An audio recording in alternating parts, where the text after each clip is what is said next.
Hey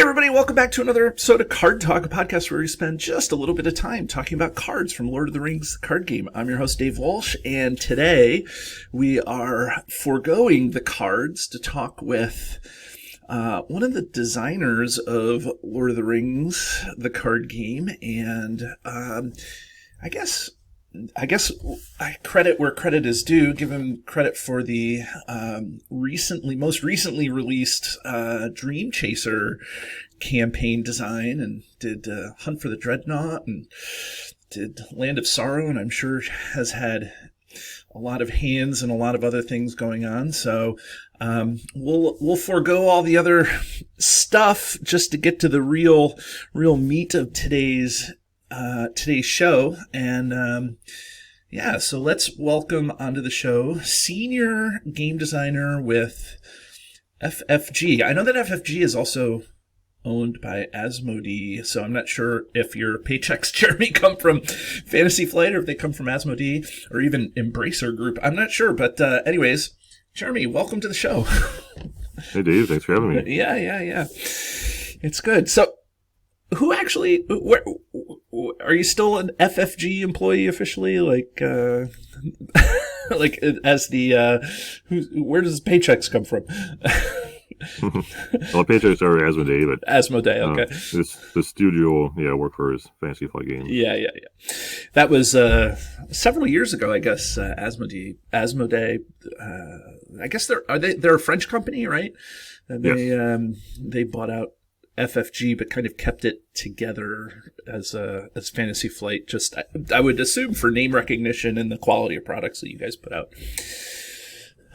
So it's good. Anyways, Jeremy, it's so good to have you on the show. It's been a while. We've been taking a detour through the core set for all the new players. So we've had a lot of episodes on core set cards, and we just finished it up. So you're actually one of our first post core set show guests. We're trying to get back to our roots a little bit and have guests on the show talking about the game, talking about the cards and stuff like that. So, I guess having you back on the show, let's start from the top here. What's been going on in the year-ish plus that we've not caught up? What have you been up to? Well, the biggest thing is, a game I've been working on for many, many years has been released, Star Wars Unlimited, so it's been nice. Very great to see the fans, the reception of that game. It's been ecstatic. Yeah, it's been doing extremely well and very positive, so it's been my major focus for, over 3 years now. I was working on that game. Nice. And when did it release? A couple of months ago. Yeah, and do you have any preliminary feedback from the marketing department or from the business side of it to see how well it's been received? It sold out within a month, so we thought a very healthy number we printed, and went through it very quickly. So it's unfortunately some people that want to get in the game, it's not maybe easy at the moment, but we're working on that, and we have set 2 coming out in less than 2 months. So oh wow, that's awesome. So it's been a huge, phenomenal success. Yeah, well, that's great. And are you I know you're senior designer. Have you been working with people on that, or has that been your kind of baby with just people kind of consulting on the side a little bit? Oh, we definitely have a team. We hired 4 new designers roughly a year ago to help with this, since it's such a massive project. And so we have a team of pretty much 7 full-time designers working on that game alone. Wow, that's awesome. Yeah. It's so funny because it's and not funny like haha, but funny like and it's however much companies try to predict trends and try to, I get the sense that FFG tried to, I don't want to say overprint, but tried to meet the demand. It's like still, things happen, and you can never predict exactly what's gonna take off and what's gonna be what's gonna kind of struggle a little bit. Yeah, it's a very difficult decision. Trying to decide what that number should be to print. Hit the print button. It's a huge commitment to print that kind of numbers. And then we clearly very ecstatic with the reception of the game and doing our best to meet demand going forward. And I'll very quickly pivot to Lord of the Rings. However much I would love to talk about. We're here for Lord of the Rings. Definitely. Yeah. Yeah. But like we're talking about the business a little bit. So I mean, and again, I know that you're not maybe as deep into the Lord of the Rings stuff as you are with the Star Wars things. But do you get a sense for how popular the new campaign products are from, again, business or marketing or whoever's doing that? Yeah, I definitely keep asking everyone else because I'm very interested and very curious, and he keeps telling me, they're going over great, very well, and I think it's been players have been a good reception to the change and doing a player box or hero box and a campaign box. A lot of people like having the be able to pick up the campaign box and play right through the whole thing and not have to worry about buying separate packs and possibly missing a pack if they can't find it, and right. not be able to play all the scenarios that they want. And some players really enjoy picking up multiple hero boxes for additional play sets and stuff, and it's much more economical to do that if all the cards are separated into a single product. Yeah, I mean, it makes sense from a consumer standpoint, and also makes sense from a retail standpoint, right? Like how much space you have to dedicate to, a deluxe plus 6 adventure packs as opposed to, just 2 boxes of one from the hero expansion and one from a campaign expansion. It just makes a lot of sense. Yeah, it helps a lot too.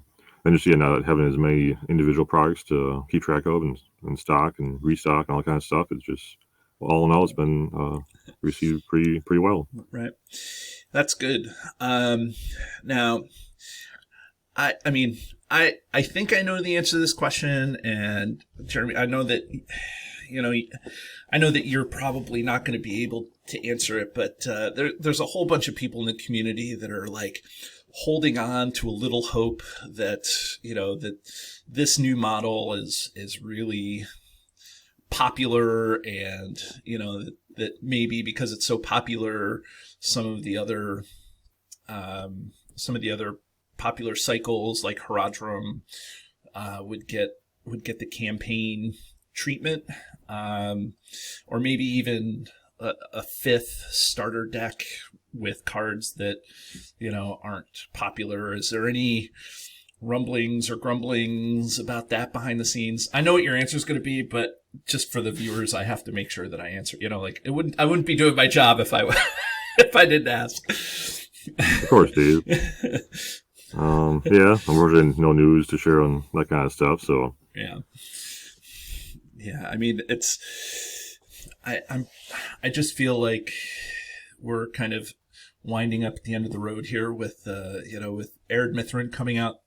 I think, as we record, we're recording here on May 19th. So I think the player cards are coming out within a week or so, right? Yep, that's the plan. Yeah, and then the campaign doesn't come out until the campaign box doesn't come out until next week or next month. Yeah. And so, but it would be nice. Do you see a way that somehow we as the gaming community could sway the development? Like maybe I'll ask it that way. Like is it popular? Could you see us consuming so much of it that that the company's like, maybe we try one more of these? It seems to be popular.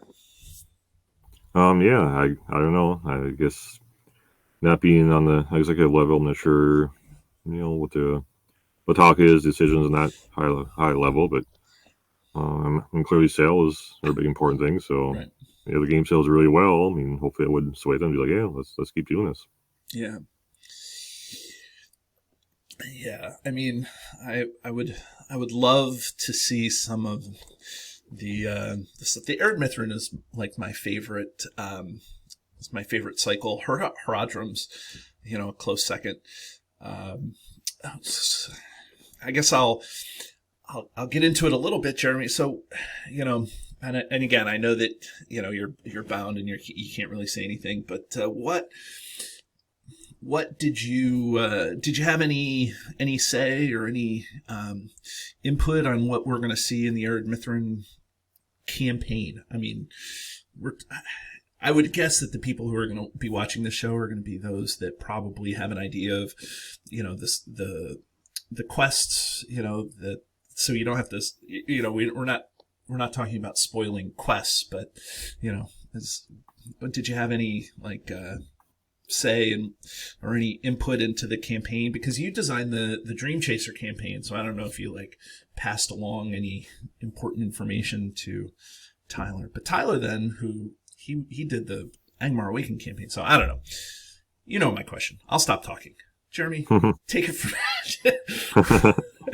Yeah, just had little to do with the Ered Mithrin campaign box. That's definitely Tyler Parrott's passion project. He was involved with the original Ered Mithrin as a freelancer, so he definitely wanted to do that one, which was very understandable. So yeah, I didn't play much of a role in the development of the campaign box, but very excited for it. It's got some really, really cool stuff. You've seen the preview article.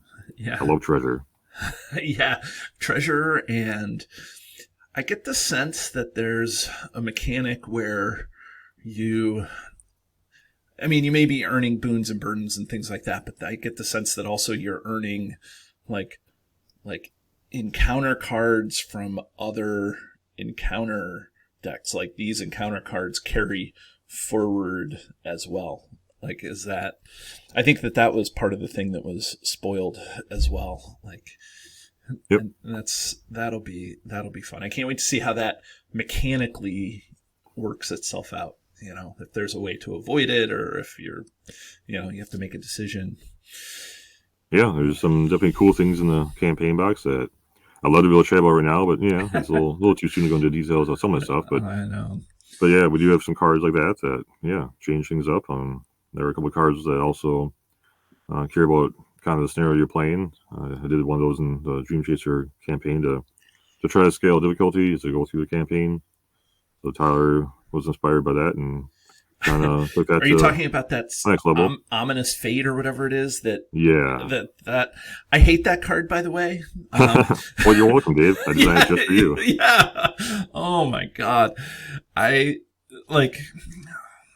tried to play. So just so the community knows, I'm almost done with my Dream Chaser campaign, and there's this card, Ominous Fate. I'll put it on the screen so everybody can see it. But and so it scales. You have to do damage to players and play equal to the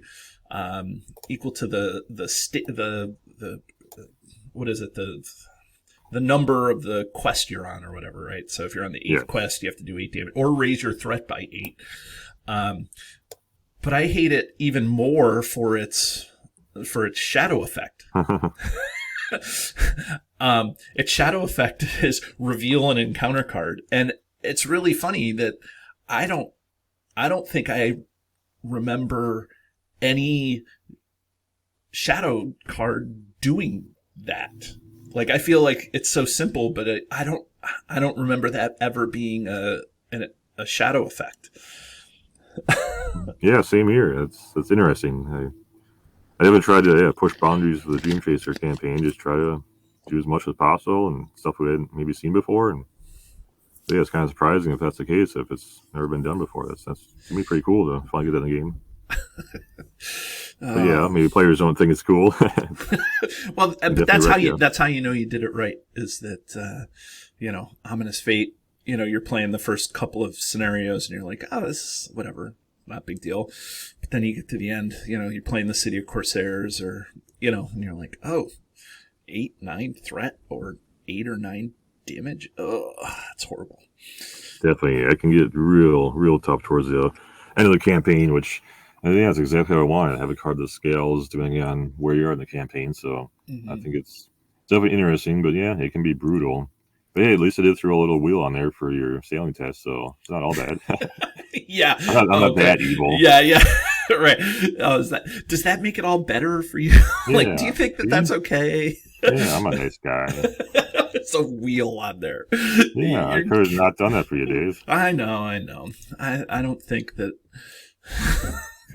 Let me ask you a question. Since since you didn't really have much to do with the Ered Mithrin, I like it. It sounds like you have your hand in it, but you kind of know. But that's you're probably doing your Star Wars stuff at the time. But coming back to the Dream Chaser, as the kind of the designer in charge, maybe the lead designer of that particular campaign, is there something? Are you still trying to introduce or have like a theme with the campaign that's kind of above and beyond what the what do I want to say? Like, as a designer, do you go into it saying, hey, I need to do like some new things to make this campaign fresh? Or are you saying, hey, let's try to keep it kind of the same, but I'm going to add like one thing, because I know that you added like the XP and the levels and the upgrades and the but like do you try to add something completely new as a designer, or are you trying to kind of keep it in the flavor of the thing, because it's an existing product, and that to me is a design challenge in and of itself. Yes, that was a very big challenge because we already have amazing products. A fan to me, it was my favorite cycle out there, so I was very passionate to want to work on this one. But yeah, we couldn't change the story. I had to stay the exact same. Although the content that was already out there, we couldn't just suddenly change that and decide, no, let's make the story work this way instead, so that way it works how I wanted to do with the campaigns. I know you had to fit the campaign around the existing story, so that was a big challenge. But then to try to do some new, fresh, innovative things with the cards was very important to me. I wanted to do something we hadn't seen before in this game line, and something maybe big and very, I don't know, something we could stand out and hopefully that players will love. So yeah, having worked in Argon for many years, I'm like, I really love being able to have this kind of, working towards mini goals as you play in each scenario. Have something to almost like a score at the end, right. And then to use that score in a cool way to change your path on how you want to play the campaign. I love lots of replayability, so just any way to inject as much of that as possible was a big goal of mine. So the XP system was what I thought would be a really cool thing to add to Lord of the Rings game as something for the campaign to really drive the focus of that campaign and make it very different from the previous campaigns. We've seen like the Saga campaign from back in the day, which is cool and new to the game, but then it wasn't. The big part of it was mostly the story, and not as much about cards and stuff. Get a boon here, a burden there, make a decision here, decision there. Not tremendously replayable. It's definitely fun and awesome. My favorite products is reliving the story of Lord of the Rings in the card game.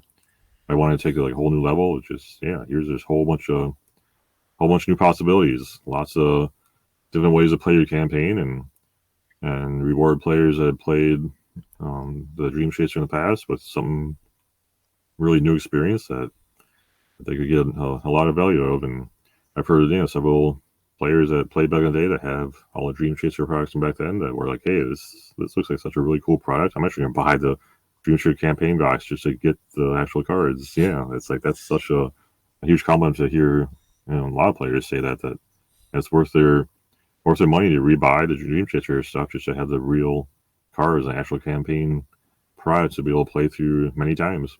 Mm-hmm.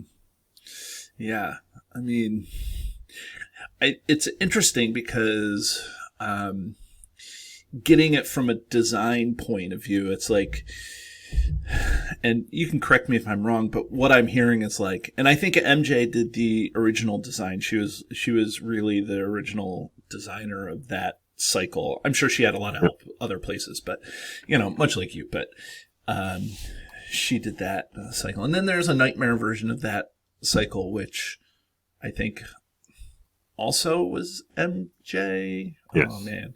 Yeah. But it sounds like you're saying there's, I want to do something that's going to put kind of the Jeremy's or the Jay-Z stamp on this. That's like, it's still MJ's story, MJ's baby, so to speak. But, this campaign, I want to make sure that, it follows along with things that I want to see in the games that I want to play.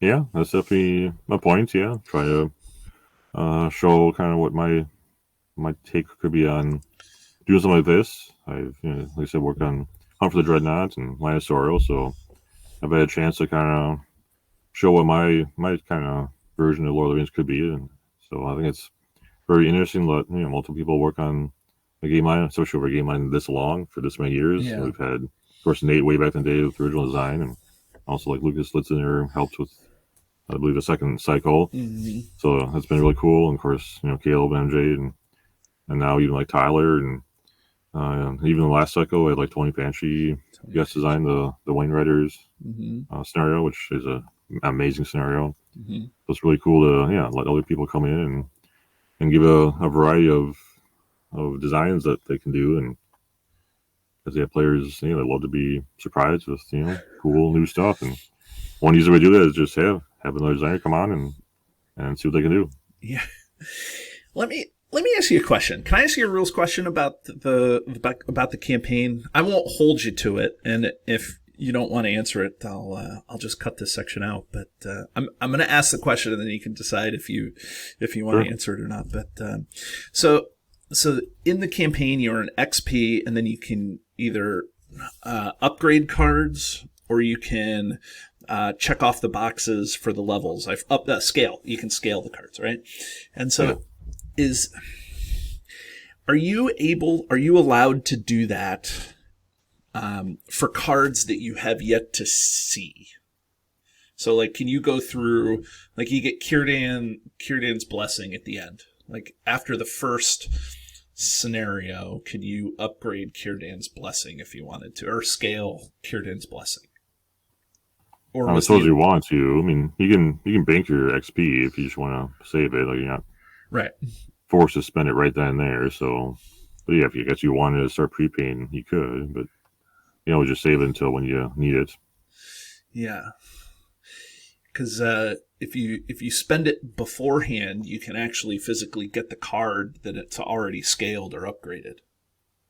Right. So like, if you upgrade, I don't know, the Black Key, and then all of a sudden when it comes into play, it's already upgraded, and you're like, oh. Or is that too gate? You know what I'm saying? Like I want to make sure that I'm playing it with the intent of the designer, right? Like, if the intent is you have to at least play one time without the upgraded burdens or without the upgraded boons, then I understand. But well, that's fine. Yeah, I do play Destiny. Could do that sometimes. It's kind of nice. So maybe at least check out the normal version. But yeah, if you want to upgrade it right away, yeah, I think that's fine. Okay. Yeah, that was like the only like rules I was like, oh, wouldn't it be nice to have this upgraded? And then I was reading the rules, and I was like, it doesn't say I can't upgrade. What is it? The throwing axe where you throw it, which is, it's like, oh, if I get the throwing axe during this scenario, it will already be upgraded so that I can actually throw it and use it, so, or the parrying cutlass, like you get them when they're already upgraded. But then you're on the risk for those two particular ones. You're on the risk of actually not winning them, which happened to me. I upgraded it and then I didn't win the actual boom. That's a real bummer. Yeah. So XP. Yeah, it's like oh well. But yeah, that was a very divisive card, throwing axe. Trust me, that was. Well, I mean, it's no secret. I mean, you went on to Cardboard of the Rings, the kind of the mainstay of the community and you talked about it, and Chris C-Stan over there was like, well, it says you have to be 2 feet away from it, and people, you're playing 2 feet above it, or, like, I'm not super gamey that way. I just want to make sure that whatever I'm playing with the intention of the designer in mind, like, it's, Yeah, most of it just have fun. Like, right. If you get too nitpicky about stuff, sometimes it can, suck away some of the fun, so. Yeah, right. You get too rules lawyery and stuff like that. Yeah, to me it's about make sure you have fun, and this is a co-op, so yeah, you don't have to worry about big major tournaments that, and those settings like Star Wars Unlimited, like a world championship for that game. Yeah, that's okay to really get the rules down to a T to make sure everybody plays fairly, and right. But Lord of the Rings LCG is a co-op, mostly just have fun and right. Did it take a little while for you to get that down, co-op versus competitive when you were designing, when you first started designing games? I mean, it came from a competitive background. Right. Yeah, I've been playing Magic for just about 30 years now, and many other card games over the years. Did you start Magic when it first came out? Like, not quite. It was a little less than a year. Okay. So the Dark had just come out, so about a year later after the Alpha had come out. Yeah. But yeah, 30 years is it's a long time now. So it's, right. I mean that stuff gets ingrained in you. So like that's interesting. I could imagine that you sit down and now you want to design like Dreadnought or even the Land of Sorrow, which was before the Dreadnought. It's like it's kind of switching gears from competitive to cooperative has got to be tough. Yeah, so I was definitely into competitive games for many years. But eventually I started playing, some board games that were co-ops. And this is kind of cool. Yeah, it's different. I enjoy the less pressure, especially somebody like me. Sometimes people just assume, oh, you're going to win and you better win. If I don't, then it's like, what happened, man? They're like, why didn't you win the game? And those kind of nights be like, no, I don't want that. I don't like that pressure to start with. That's one reason I kind of like almost retiring from competitive card games. Just that pressure is just gone. I don't have to worry about that. And then playing co-ops, we can all just sit down and have much, usually more fun together where we're on the same team. Like, yeah, let's help each other and let's all win together instead of having somebody have to lose. So, right. And playing Lord of the Rings LCG, yeah, that's really fun to be able to do that where it's a card game. So you still have a lot of fun interactions, deck building, a lot of that kind of customization that I love. Mm-hmm. And now you can share it together with a group of your friends and we can all sit down and interact with one another. That's what I love with co-ops. We can build decks that can really work together and watch even more synergies happen, and then it's really cool to be able to celebrate a win as a whole group. Yeah, and it's like come together as one, right? Like here we are, we're ready to do this. And of course, Lord of the Rings makes that thematically, very fun and appropriate. With here's our own fellowship, and we're going together to whatever story is, to stop some sort of big baddie, and that can happen in so many different scenarios where you can really get into the theme of it and. That helps a lot too with the co-op aspect. So designing a game compared to a co-op and competitive is quite a few differences, and I enjoy both for various reasons. But I really do love Lord of the Rings, especially since you can push boundaries more and not feel like you have to worry as much. Especially the rules and stuff. You can just let's try doing this. Is maybe not something we'd ever do in a competitive card game because like the throwing axe, like trying to have that play out in the tournaments, like a judge standing there, was that legal or not? It's like, no, we'd never do that. So right. That's one reason I love working on co-ops. We can try really pushing boundaries and doing some wacky stuff we'd never do in a competitive card game. Well, in a competitive card game, I was into Magic for a couple of years. I got in beta, so I had like I had some of those cards, Moxes and things like that, that came out early on, and then I got out because it was just like there's like one or two decks that win, right? It's like the meta of the game is just like like if you're not playing the best deck, you're gonna lose. Like it's very rare. And I know that there's formats of the game that there's drafts and things that kind of limit that and kind of highlight you as a deck builder. But, and that's what I love about the cooperative card game, especially Lord of the Rings. I have played other cooperative games, but Lord of the Rings is obviously my bread and butter here. I'll play it all the time, all day long, and I'll add. It's like I'm its biggest fan, but I love it because, and I say this all the time, is that like you're not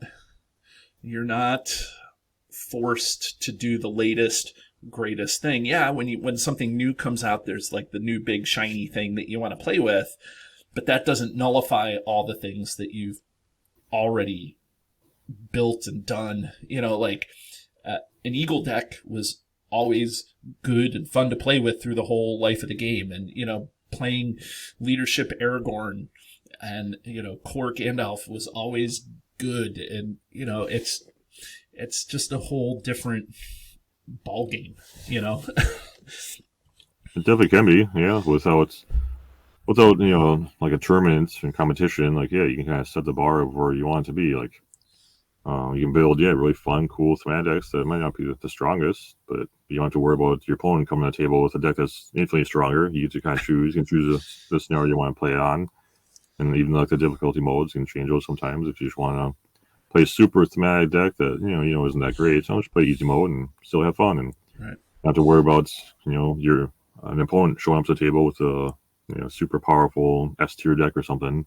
That's the only reason I love Lord of the Rings compared to competitive games. Yeah, you kind of set the parameters. Which, speaking of the Angmar Awaken campaign box, a card kind of snuck in there that you can play throughout the whole thing. Like now there's the two-sided card that's, what is it, like expert mode and hard. I forget exactly what the terms are, but like there's a card. The Dream Chaser campaign. Yeah, sorry, the Dream Chaser. Yep. That snuck in there. That obviously it was part of the campaign. It's like, hey, you can play an expert or hard, but you can also just take it out, and now you can play Journey Along the Anduin in expert mode, and you don't get any XP or anything for it, for anything, but it's kind of neat. And so this is that. What was the thoughts behind that? I mean, I get the playability of it, but where'd that come from? Yeah, it's one way I like to provide more ways to customize your experience. So the Lord of the Rings LCG has been out for over 13 years now. So that's a long time for players to really be able to build good, powerful decks. A lot of player cards that come out at that time, so you can build some really strong decks. So yeah, some players want more of a challenge. Like they beat everything how many times over and over again. Like what else can they do? Like, hey, here's a card we can design that works in the campaign, but yeah, you could play it in any scenario you want, just as an additional challenge, just to say, yeah, I did this. I beat this scenario in expert mode. Like, man, imagine Cardoom in expert mode. Like, I don't know. No. I can't barely imagine Cardoom in regular. Yeah. Like, I've never tried it, but I don't know. Imagine somebody doing that and actually winning. That to me, that'd be really cool. To be like, yes, like, I actually achieved this. I pulled it off. It was so amazing. Maybe who knows how many plays it took, but to be able to say you did that and won, like, to me, that's really cool to have that opportunity. So I just think that has a way for, especially experienced Lord of the Rings players that have beaten everything, time and time again, even all the nightmare stuff. And here's just another thing for them to try to do and yeah, try to accomplish and be very proud of doing it. Yeah, I mean, was that your idea? Were you like, hey, you know what I'm going to do is I'm going to do this? Yeah, that came from the Dreadnoughts scenario where I wanted to have more built-in customization on the difficulty, and especially for newer players, the Dreadnought especially, here's something to help them out so it's not overwhelming. They get beaten right away. That's one that can happen with Lord of the Rings. Is new players sit down and play and just get crushed sometimes, and that's not the best experience for brand new players. So I like to try to help them with that, with a little bit more of a lighter playthrough that's encourages again those thematic decks. Have fun. Even players like to do that. Even experienced players sometimes, instead of having to bring their top tier deck that's been tuned and played how many times. No, go ahead and play the deck that you came up with. That's just all about fun and very thematic or whatever, and not have to worry about getting completely crushed. So the hard extra mode and the Dream Chaser boss started with the difficulty mode cards in the Dreadnought, but just went the other direction, since I know there's a lot of players out there that love the challenge. They want more of a challenge. So I thought this is a good way to tie into the Dream Chaser campaign where, hey, you get some bonus XP if you want. Like, yeah, some people want to try to maximize XP as much as possible. Here's one way to do that. And then you can carry this card over to previous scenarios as well to just have an extra challenge. Maybe you remember, but I think it's tied to the hard and the expert or whatever the terms are that you use, that they're tied to card drawn like when you draw a card, you raise your threat, or one is like if you draw any cards, you raise your threat, or one is like you can't lower your I don't know, but I just can't imagine going through some of the harder scenarios.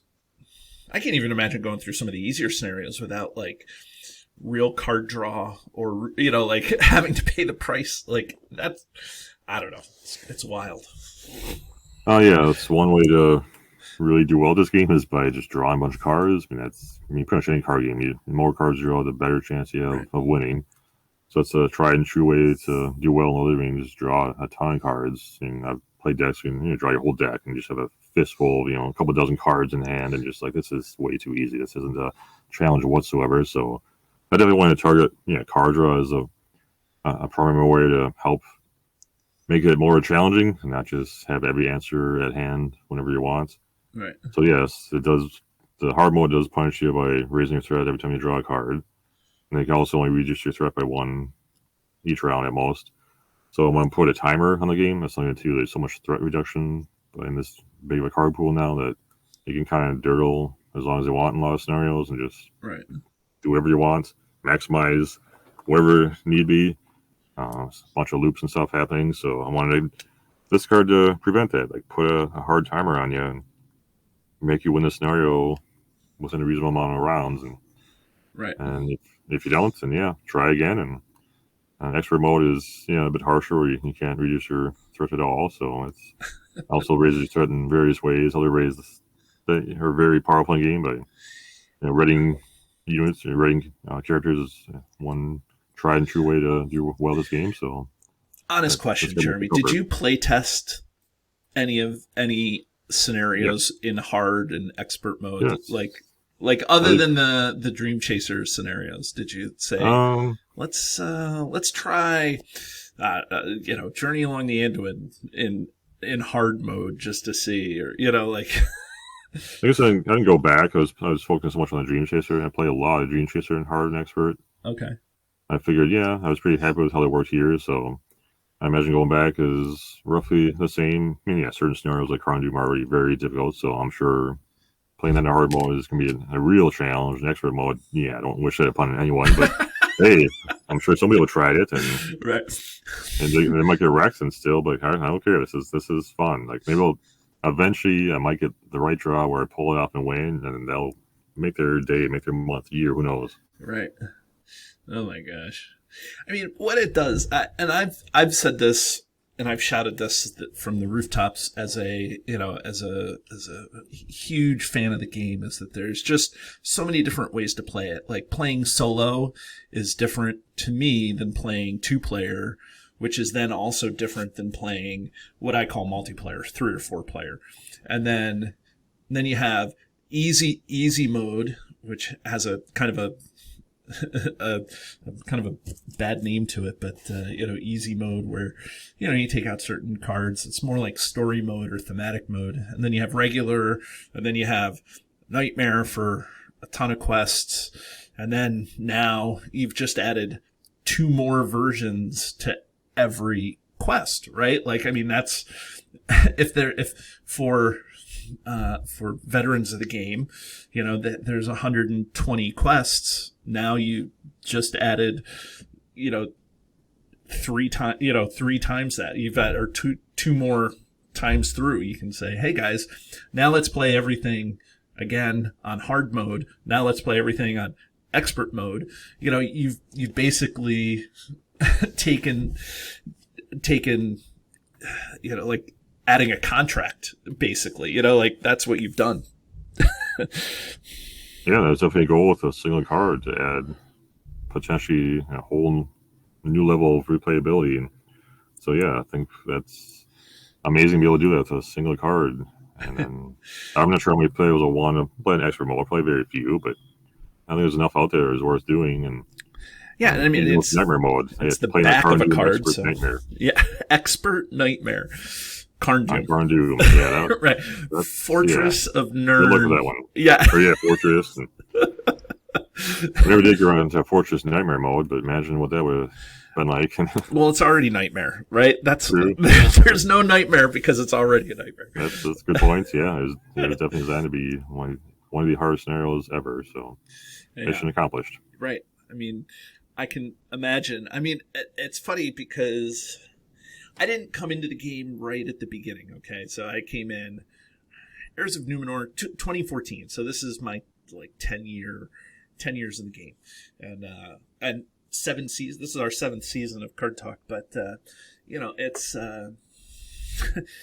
it's interesting that I always felt like early on the designers would actually, I think that there is some confirmation in this, that they would look at how people are playing the game online, you know, like rudimentary, either playing live or playing on digital platforms or whatever they were doing, and they would say, okay, now we need a scenario that's going to beat this thing. So if turtling is the way to beat a lot of scenarios, we're going to make it so that we aren't going to turtle. So we're going to have a time mechanic, you know, or if we have the One Ring with Vilya and Elrond that's just going to be drawing people's cards, then let's just take away the deck and design Fortress of Nern. So it's interesting that I see, you know, kind of that level of,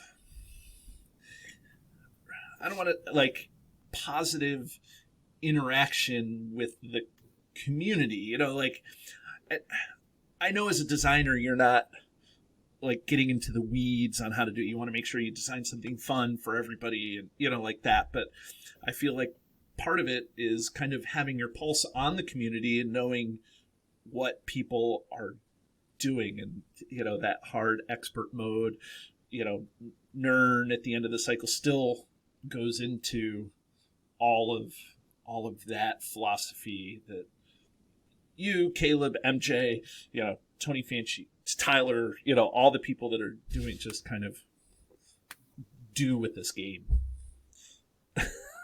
Yeah, stuff we can play a role in how we design scenarios. That's kind of interesting with Lord of the Rings LCG, how kind of we're almost with the opponents, you know, when we design a scenario, like we're kind of, I guess, at least I think that we're kind of like the opponents to the players. So having come from a competitive background, that's something that I definitely relate to is, you know, the meta game, trying to one up people and predict what the players are going to be playing. Bringing a deck that people don't know or expect to a tournament can give you huge value, a surprise factor, and players won't really know how to play against it maybe, and that can give you an edge, a big advantage in trying to win that tournament. But kind of carry that over into Lord of the Rings. I can see that. Oh yeah, we have a new scenario we want to design. Like let's try to shake it up and do something different that people aren't expecting. And one thing just to be new and different, but also to force players to maybe try playing some different cards instead of just trying the true deck over and over again. Which we've done that maybe too far at certain times in certain scenarios where we push things on your deck just will not work in this scenario. You gotta completely change it. Which I mean, some people enjoy that, but a lot of people don't. You know, like they have to force you to change that much. It's maybe say it's a little bit too gimmicky. But I can see where previous scenarios could come from trying to do that. You know, trying to make people shake it up and try different things. And so we're kind of like, I don't know, in ways trying to predict what players are going to do. I guess now with the card pool being so big, it's pretty obvious what the best decks are, best cards are. The card pool doesn't rotate like in many other competitive card games, so it's always there. The really strong cards, strong combinations. So after a while, it's pretty obvious. Like, yeah, let's maybe design this mechanic to maybe have players try this different deck or not do the tried and true same cards over and over again. Right. Since we're talking about it, as a designer, if there's one card or several cards you could eliminate from the player card pool or limit in the player card pool, like what is the card that you felt like you had to design around the most, if you know what I mean? Player card. I guess that's a great question. There's a lot of really strong ones that can just really give a huge advantage to the players, which and just going back to the core set alone, like Steward Gondor, like how many games you get that, Right. play turn one compared to not being able to draw, it just completely changes the game. So I'm not a huge fan of cards like that just can really change, especially the pace of a game where you just generate so many more resources than normally. It's really hard to try to balance a scenario around, hey, they have Steward turn one or not. And right. So if at least looking at a core set card, for everybody that's familiar with the core set, that's one card. It's like, I wish that was not the way it is currently, because that just can really change the pacing of a game if somebody gets that turn one. Do you ever like joke around with Nate? If you, I mean, you may not even. I don't even know if you're in the office anymore, but because I know that some people are working remote. But do you ever go back to Nate and like, why is Test of Will just one spirit resource? Yeah, that's another good example of Test of Will. Is clearly an extremely powerful card that just so universally strong. So why not put 3 in every spirit deck? I do go in the office about once a week, sometimes twice a week to do play testing and stuff. And I'll run the Nate every now and then. Fall asleep in your office. You need to make sure that the floor is still comfortable. Exactly. I get my hammock down from the Raptors, make sure it's still in there, and dust it off and give it some use again. Yeah, that's good. That's good. Yeah, we do talk to every now and then, and sometimes we still hang out. We go to lunch or whatnot. And every now and then we'll talk Lord of the Rings and stuff. And I guess a fun fact: Steward of Gondor specifically used to only add one resource. Like, there's a demo version. I think we demoed it at Gen Con 2010. And that card says, just exhausted to add one resource. And it's like, Nate, why did you change that card? It just, you got it perfect before that. That was a really fine balanced card, but wouldn't change it. So just, I don't know, wanted more exciting, cool cards. And it was not unique back then. So maybe that's one reason why the Mac had become unique. Well, now it's weaker, it's unique. So now, hey, let's make it better since it became unique. Yeah. I mean, it's also one of those things that you can't predict how expansive a card pool is going to get either. So I mean, it's interesting. For the viewers out there, we just finished the core set review, so and it's obvious that there are some things that I say got remonetized, like healing seems to have gotten remonetized as the card pool grew. Like core Glorfindel, you spend 1 and you heal for 1, and it's like that's not necessarily the best option. Card draw also kind of got remonetized along the way. So, you can't predict how big the card pool is going to get, but it's okay. If you could get rid of one card, are you saying you would get rid of Steward of Gondor out of the card pool? It's hard to say to look at the entire card pool of player cards, but I know just being in a core set that has a huge impact. Like, everybody has parts in a core set, so that to me that would probably be a wise choice to choose a core set card, because just much more omnipresent out there. Do you design cards with Steward of Gondor in mind? You're like, Steward of Gondor exists, so I better make this card worth 3 instead of 2. And I know, for everybody out there, Jeremy has, like the things that you've been involved with have been a lot of encounter cards, although you have designed, boons that cost things and things like that. So, like, I don't know how much you've played a role in designing a ton of player cards. So, Anyways, but when you're designing cards, are you like, Steward of Gondor exists, so I better make this worth more instead of less, or something like that?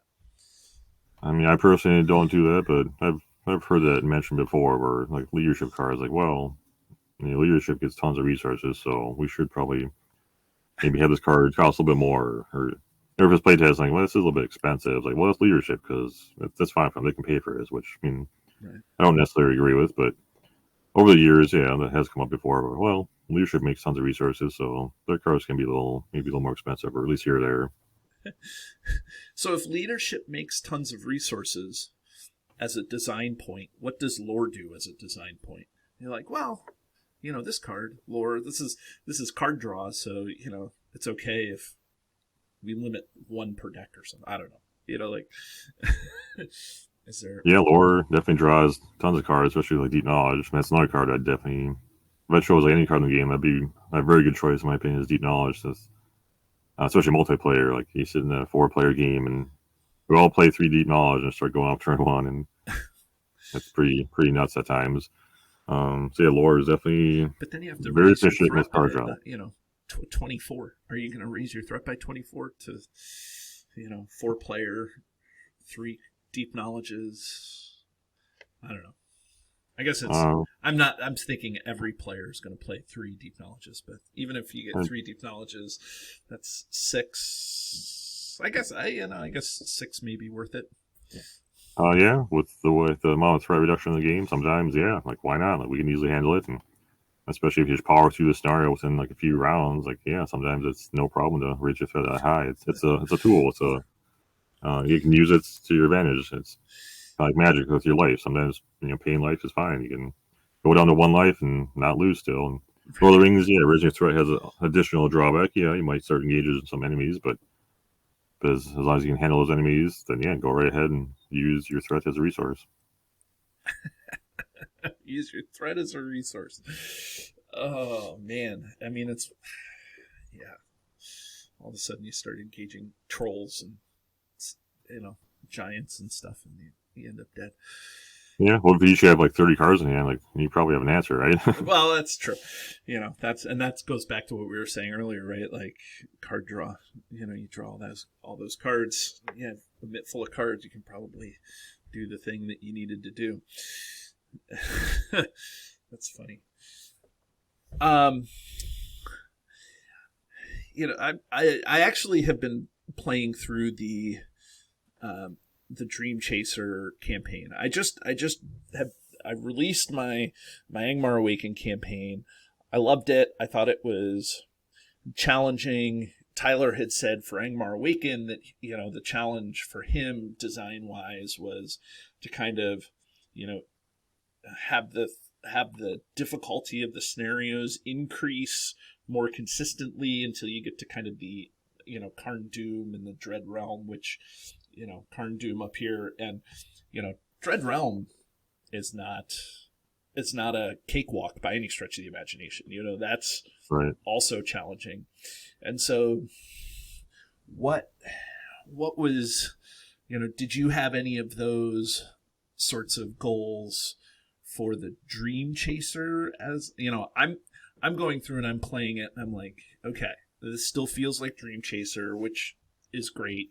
There's still sailing, there's still all these things going on. So, there's still Corsair deck, and, I still feel like it's, you're on a boat, to quote MJ back in the day. But, was there anything like overarching goal that you had in the Dream Chaser that you kind of wanted to smooth out, or that you wanted to bring to, other than, the XP, the cards that could be scaled or upgraded, but like, was there anything overall that you wanted to fix or change or like kind of smooth out, like Tyler was saying?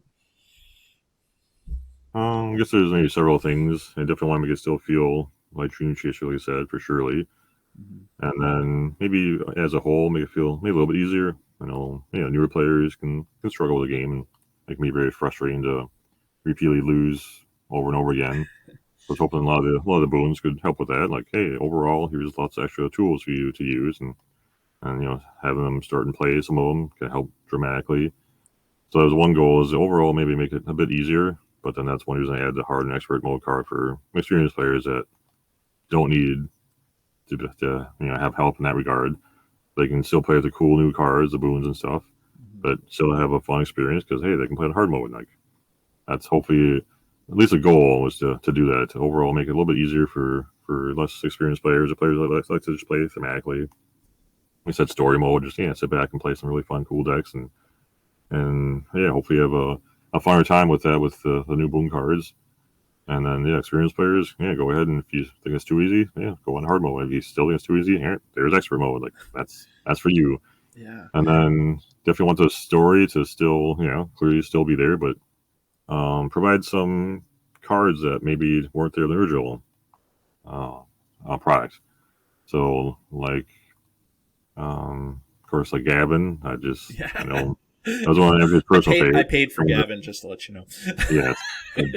I had to get Gavin in the game. Just starts, looking through the story and seeing some names in there. Tell us the story behind Gavin for those people who don't know. So Gavin was, this goes back to originally MJ is designing the original story and scenario of the products back in the day. So Gavin is the whatever, the hero. I'm losing my thought process here. It's been a while since I. Gavin is Lanwin, I think, right? Yes, Lanwin. That's it. Right. Falconer. Right. So the hero card in the original Dream Chaser product, Lanwin, which, that's her. Gavin's her Falcon. So there's no player card for Gavin. So it's like, that'd be really cool to finally introduce a card for Gavin. Like, that's fun to tie back. I know MJ, for whatever reason, didn't make an ally version of Gavin. So I'm like, yeah, to me, that's a perfect moment to fill in that void. Like, let's make a card for Gavin, and this, I don't know, do it in maybe a weird, cool way. That's one card I was very excited to see what the players thought of. Just doing some, pushing boundaries, doing some different things like that. So definitely want to fill in more things like that. Where if you see names here or there in the story, well, let's make a card to just show them off and to see what that character might do in the game. Have an actual card for them, and that was definitely like Clarion. That's the name you see in the story. Like, let's give Clarion a card and finally have a chance for him to make an appearance and be able to play with him, and then kind of. And I got the sense that Clarion is the captain of the Dream Chaser. Like, that's what I envisioned him as I was playing. That because he can ready ships, and so that made it good. Oh yeah, not but definitely takes over for brief moments as kind of steering the ship and trusting the Dream Chaser to Clarion while you're off exploring cool islands and stuff. Right. Cool islands and stuff. Do you particularly like those scenarios with the island and the map and the Temple of the Deceived? Is that what it is? Yeah. Was that? Do you particularly like that? Do you have no opinion? Are you not a fan? I'm a big fan. I love pushing boundaries. That was always been one of my favorite scenarios all the time because it's just so different. Like, I always love a spatial aspect to a lot of games. It's just kind of cool thing. It just makes it feel, I don't know, almost a whole new level of how to play a game. Can really add some themes in it. Like, here we literally are. Here's where we want to go. How do we get there? Let's try to map it out and find a way to actually get there. And there you are, moving kind of like a chess piece across the board. And so I love that scenario. It's one of my favorites of all time because it's so different and original. Yeah. It's I'm glad to hear you say that. I mean, I know that one of the things overarching that I've always gotten from you when we've talked on the show is that you like doing new things, that you appreciate those kind of new ways to do fun things. So I could imagine that the Temple of the Deceived is right up your alley. Yeah, there's definitely a lot of scenarios out there that I think, like, well, that's really cool. I haven't seen that before. That really stand out. I know, there's a lot of players that feel similar. Like, I just want to see something they never would expect, and that can make a lot of cool memories. Yeah, I'll tell you what though, it's hard to record that when you're playing live. You have your camera hanging out here, and you're trying to get a play space big enough to have that 5x3 location map out. But I managed it. I got it. I got it. You're a pro. Yeah, yeah, pro. Not until you see how many mistakes I made. Um, I, I'm actually really pleased to hear that you said that this designed kind of to be a little bit easier. I was getting, again, as a veteran, I don't want to say that I'm like a top tier player, but I played every scenario at least once in the game, and I've tried to beat every scenario. And one of the things that I love about Lord of the Rings is that you don't win every time you play. Like, to play the game continuously, you replay it. The Angmar Awakened campaign, several scenarios took me 2 or 3 times, 4 times even to beat.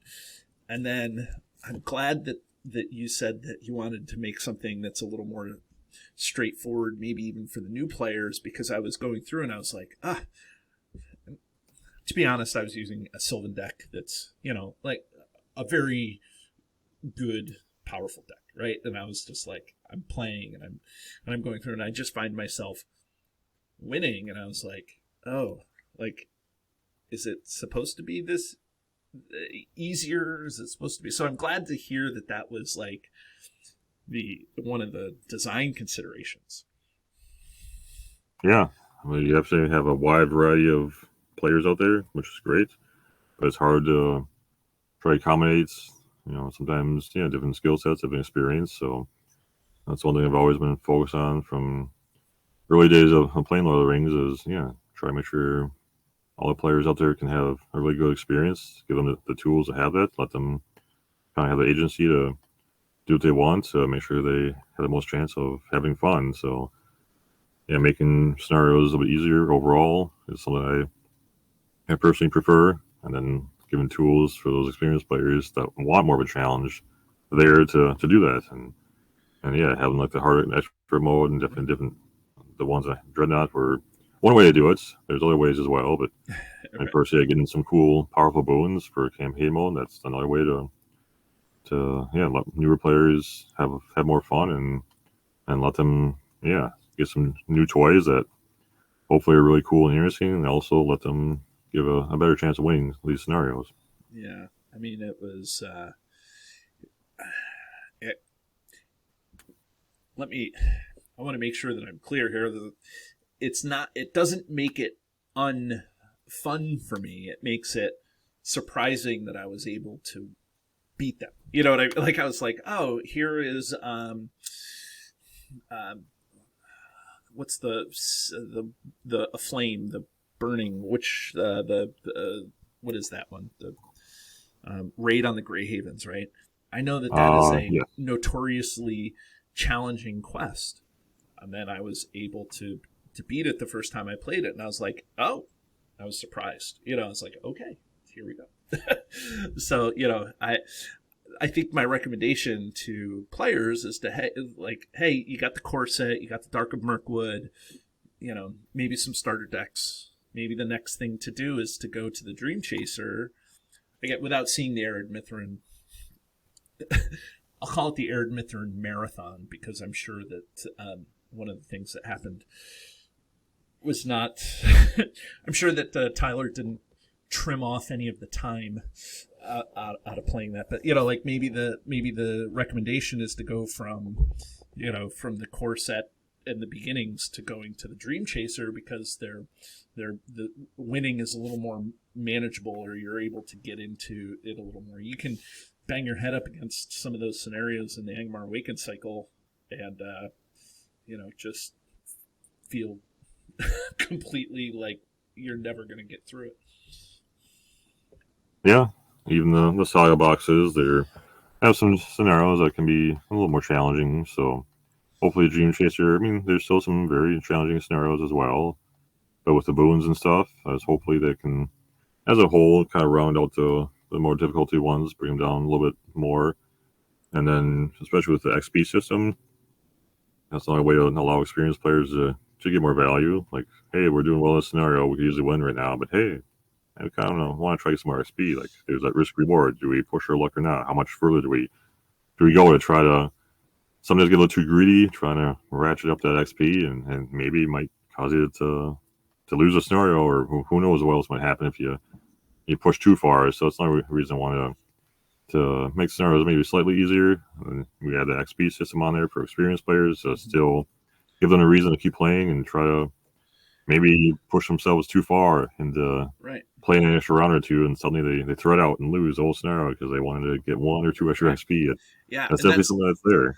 I was going to say is that, like, one of the things that I have been resisting is taking the campaign card and flipping it over and using the resolution with all the XP is kind of like a checklist, you know, like, because I can see exactly what you're saying happening to me, where I'm like, well, you know, if I just play like 3 more rounds and get, you know, five resources on Nausea, then maybe, you know, I can get another XP, you know, and then, but so I've been resisting the urge, especially as the campaign goes on, to flipping it over and using that as a checklist as things to do. Yeah, as your first playthrough, I think that's a good way to do it. Have fun that way, and not know the goals you should be going for right away. I mean, haven't played it many times. I already know that, so it's kind of cool your first playthrough to maybe be a little surprised. Like, let's see how well I did. Flip it over, and yeah, maybe you had no idea how well you're doing. Now with the XP system, you have another barometer to help you maybe judge how well you could have done. And then your next playthrough, and now you have different things to maybe focus on. Right. And did you really have to name that ship the Thunderstruck? Of course I did. Yeah. I mean, I know that you talked about it on Cardboard of the Rings, but yeah, there's lots of names I love, even just early playtesting. There's lots of weird, wacky, kind of jokey names, and we're this layer. Let's just have some fun. Actually, a layer of fun during playtesting, and we'll get serious about names and stuff later on. So that was definitely a joke title, whatever. I'll just throw it on there for now. Let's have some fun. And as we play with it more and more, I started to get attached. Even some playtesters get really attached. Like, oh, we really love Thunderstruck. And so I was kind of telling some of them, like, oh, it's going to change. Like, really? It's to have to? I'm like, maybe not. I don't know. Like, yeah, what the hell? Maybe we'll stick with some of these titles and see what happens. And then, enough players are kind of like, yeah, we think it's fine. Like, go ahead. And I know Nate's a huge fan, like I said, of especially 80s metal and stuff. So I knew he'd get a kick out of that. So I'm like, all right, well, let's see what happens. I'll keep pushing it. And if, some higher ups say, nah, you got a little too far, dial things back, then okay, I will. But it seemed like everybody, yeah, that's cool. It's just something a little more unique to this campaign. Yeah. It's funny. Do you still have to send the cards that you design or the ideas of the cards you design to Middle Earth Enterprises for approval? I knew that was a thing. So yes. Okay. So yeah. And that's another thing too. If they had concerns, we definitely, we'd change things easily. So Middle Earth, they never had any concerns about cards like that. So also very cool. Yeah, and then there's the Revenant. I don't know if that was because you really liked that movie or not, or if it was just sounded like a really cool title. I guess that went through many name changes over the time, and some were like, yeah, that's probably not going to work. Let's just stick a little bit better. Do you care to share any of the alpha versions of those names? I mean, some of them maybe I shouldn't, but okay. I know at one time, I want to say maybe for a brief moment, it was like Sucky Butt. It's like, that's probably the best title. So. Did you say Sucky Butt? No, Sucky Butt. That would be a good title. Sucky Butt. The next time I design a big baddie, I'm calling him Sucky Butt. Sucky Butt. I thought you said Sucky Butt. Which is funny because he's annoying but not so sucky. But yeah, Sucky Butt. It's funny actually. I don't know if you did this on purpose. I'm sure you didn't. But if you take the Revenant and you hold it at a distance, I don't know if I can, like this, right? And so you're holding it up. it actually looks like a pumpkin, like a jack-o'-lantern. And so I was trying to figure out if like the artwork and the name, like I was trying to figure out if there was some connection, and then I was like, I'm sure the designers don't even think that deeply about it. But sometimes, that card, the name in particular now, it was a very late change, just something more basic and not too weird. Yeah, Graxar, Starla. There's you know where Starla came from? You know what? I can't. I feel like it's familiar, but I can't put my hand on it. Can't put my finger on it. So I'm a pretty big music nerd, so I like lots of stuff. So as you can tell in Dream Chaser, lots of card titles or the boons and burdens come from maybe songs or in some way relate to music. So right.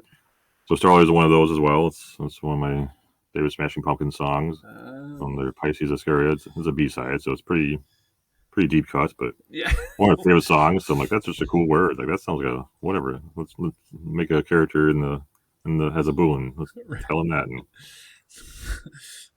is Recurring Nightmare one of those things too, or no? that was a Magic card. So I am also inspired by playing other games throughout my lifetime, and such a cool title for a card. Does that happen? Like you name Recurring Nightmare, and you're like, oh wait, that's a Magic card. Like, or do you like, oh, it would fit here, Recurring Nightmare, and then you have some idiot podcaster like, that's a Magic card name. You're like specifically, like, does that ever, like, when you're designing those things, are you aware of those things, or does it kind of pop up later? I mean, sometimes. Having played Magic for so many years, sometimes that's just a really cool title. I mean, they've made so many cards now; it's hard for them not to have used like most of the best titles out there. So it's kind of like, sometimes like that is a Magic card, but that's a totally different game.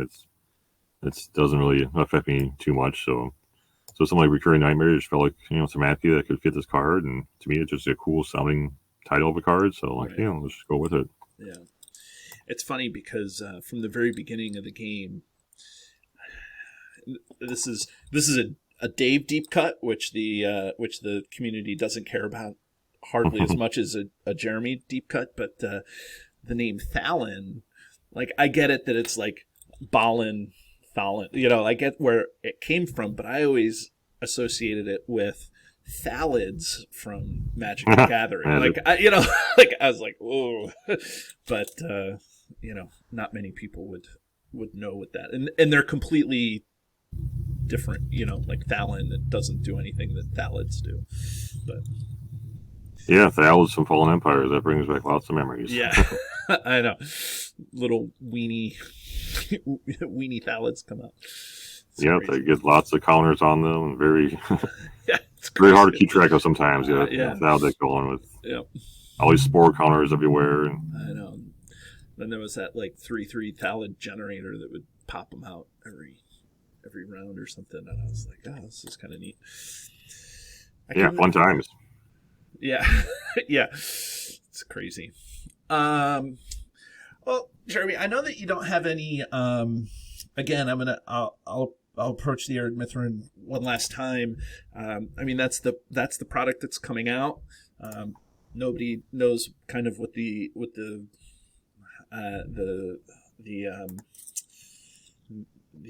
campaign part has in store. I mean, I would assume we're expecting Return of the King, even though nothing has been announced. But nothing changes about the saga stuff. So, the Ered Mithrin stuff. Like, again, big picture, no spoilers because I know you can't. What do you have the challenging Angmar Awakened, you have the, as you say, kind of the easier, Dream Chaser. Like, what's your expectations where the community is gonna put this in here? We're just like, what are you expecting us to think about this? It's hard to say. I'd probably say somewhere in the middle. Like, I think Angmar is known to be one of the most challenging ones. At least the final 2 scenarios there are quite difficult. It does depend on player count too. Some scale better, others don't. So I think the Ered Mithrin is, I think I don't know, probably in the middle ground, a kind of nice happy medium. At least that's my initial take, but it definitely varies on opinions. And I'm sure that Tyler did something to make the scenarios longer, right? Of course, people love that. So give what the players want. Ghost of Framsburg solo. I think I played it. I played it when it was first released, and it took me 3 hours. Wow, solo? Yeah, I missed, because it's there's the hazards, and you have to find the 3 things, and I only found 2 of them. And then I had to go through the encounter deck, and I didn't have, the whatever from the past, the card that puts it back on the top. I don't know. Yeah. It took me forever, and I wanted to actually beat it and not just say, well, I'm going to win, Sure. And so it took me 3 hours, 38 rounds or something stupid. Jeez. So yeah, that's maybe an all-time record. Yeah. Congrats. Yeah. It's so hopefully there's something to help mitigate those situations. I don't mind playing alongside. I actually love Ered Mithrin for its length, and it's continually having you make those decisions over a longer period of time, right? And so that's one of the reasons why I like it. But hopefully Framsburg, it's only 2.5 hours instead of 3. Yeah, that's a good point. Yeah. That'd be much better, right? Yeah. Well, Jeremy, let's cut it here. Maybe we can have you back on in another 6 months or so. Talk about the con, but as we wrap it up, I was just wondering if you had any last gasps for the community here. It's been great being back on. It's always enjoy this, Dave. So thanks again. I think last time I was on, I had mentioned, I got some stories I could tell, like go back in the day or whatnot. So would you want to hear one? Yeah, absolutely. All right. Well, this is a Caleb story. So good. Probably about 5 or 6 years ago now, back when we were at the office every day, we had desks. We'd sit kind of back by each other. He'd be right behind me. And in a separate room, we had about, I think, 8 or 9 members in the team back then in the card game department room. So I usually stayed late. We talked about it before, a bit of a workaholic back then. So we'd have an alarm going at midnight. So I was to make sure I was out of the building by then before I set the alarm. That could be a bad thing. So it was about 11:55 or so. I'm like, I better start getting out of here. I don't want to risk, setting that thing off. And we have a snack cart. We go around every day getting some snacks. So I have a can of pop, whatnot. I hadn't drinking my pop. It was still sealed, can of pop. So I had that sitting on just a ledger or on top of a file cabinet. So I'm like, I'll bring that home. So I go to get it. I bump it. It falls off the file cabinet onto the carpeted floor, which is only 2 or 3 foot fall, no big deal. But it exploded out of nowhere, just all into my face, everywhere. Jeez, it's just surprising out of nowhere. Oh crap! Right.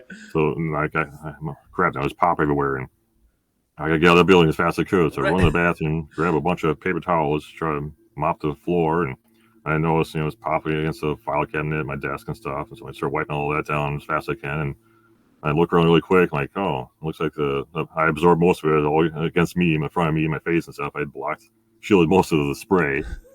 And then it's like 11:59. It's like, all right, I got to really get out of here before I trigger this alarm. So I run out the building and done and gone. I go into work the next day. I completely forget about it. Just never even remembered it all. So I'm sitting at my desk, usual type of way email or something. Caleb walks in for the morning. Hey, what's up, Caleb? Hey. And then, I'm just busy typing my email. I was like, what's on the wall here? Like, is there somebody spray something against the wall? Like, what is this? And I'm not really paying attention. And it turns out it's like, oh, that's all over my desk too. Oh, what is all this? It's everywhere. Oh my God. Is this pop? Does somebody have some beef with me? He turns to the room, like, somebody have some beef with me? Like, he's really upset. Like, somebody purposely did this and sprayed pop all over his desk. And like, Then I turn around like, oh my god! And I remember all of a sudden like what happened the night before. I'm like, the guy, yes, I have some beef with you, and just messing with them. And said, did you do this? I'm like, yeah. I'm like, why? I'm like, then I broke down. Yeah, tears of them. I'm sorry. I totally can't believe I didn't even think to look over at your desk. I'd assumed that I blocked it, with myself. My body had blocked the spray. But no, it went over his desk, all below it, over the wall, everywhere. And like, oh my god, just awful. So I felt terrible. I'm honest and truly sorry. Right. Not on purpose. I don't have beef with you. Maybe I did. No. Well, and you're significantly taller than Caleb too, so I could imagine you standing up and saying, "Yeah, I have beef with you." And I mean, I know that that's not your thing. You're obviously, I just sat in my stool still and did that. But yeah, I should have stood up right away. I'm like, yeah, you want to go right now? Let's go back. Yeah, let's take this out of the parking lot, buddy. Yeah, I got another pop can for you specifically. Ready? Was it at least Mountain Dew? What? No, it was root beer. Oh. I'm a big root beer fan. Okay. So that's why it's still a little bit more. Darker. Are you as much of a root beer fan as he is a Mountain Dew fan? No, nobody's as big a fan as he is of Mountain Dew. Okay. Nobody. That's just insane levels. But so yeah, I immediately apologized. I immediately went to the bathroom, grabbed my paper towels, wet them down, started cleaning everything. I crawled on my hands and knees below his desk, against the wall, everywhere. It was all. It was from the floor. It shot up, so it was all underneath his desk. And everything. So I'm cleaning as best I could, and then I'm really sorry, man. So ever since then, he's giving me crap. So that day for the snack card, I go to get a can of pop, and Gabe's like, "Watch out, he's armor loaded." And I'm like, "Ha, here we go again." Does that ever make it into any of the games? Is there like a hidden picture somewhere with somebody carrying a can of root beer as it should be. Yeah. Just like an inside joke.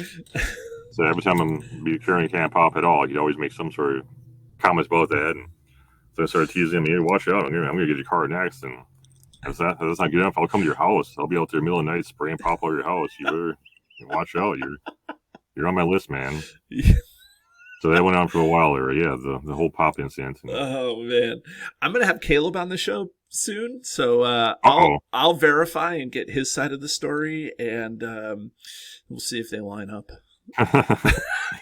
Yeah, it's definitely completely on purpose. I still have beef with him this day. Right. Huge rivalry going on. I'll edit this to say, yes, I don't like Caleb. I want his job. I can say was Nate your immediate supervisor? Did he hand Nate some vision document that had pop all over it or something? Here Nate, here's my vision document for. Well, luckily, no cars or something like that were injured in this incident. Oh, that's good. Just walls and maybe some just a little reputation problems. So yeah, and of course, a bit of a carpet stain, which we moved out of that office space a while back now, ever since pandemic hit. So I wonder if my big carpet stain is still there from my root beer incident. It's got to be, right? Probably, yeah. Mark my territory. Yeah, that's how I do it. Right.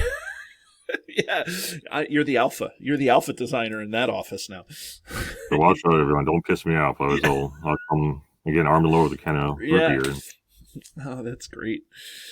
Oh man! So at least we know how to get you going. Get you a couple of cans of root beer and put you in the same room as Caleb. Yeah, it's just one of many stories. So yeah, I'm sure. Well, you gotta keep them coming. You'll have to keep a list of them for next time. Will do. Yeah.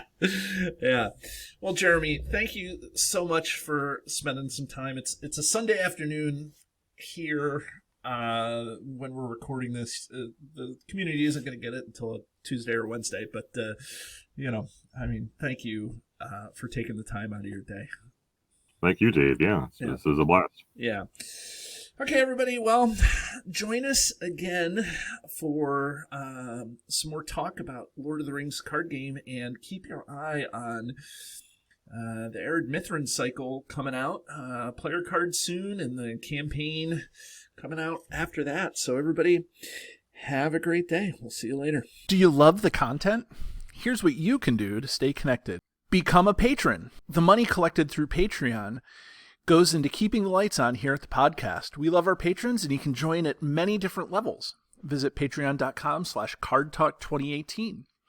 You can subscribe to us, whether you're watching our YouTube channel or you're listening to us in your favorite podcatcher. Hit the subscribe button to get notifications of all our new episodes.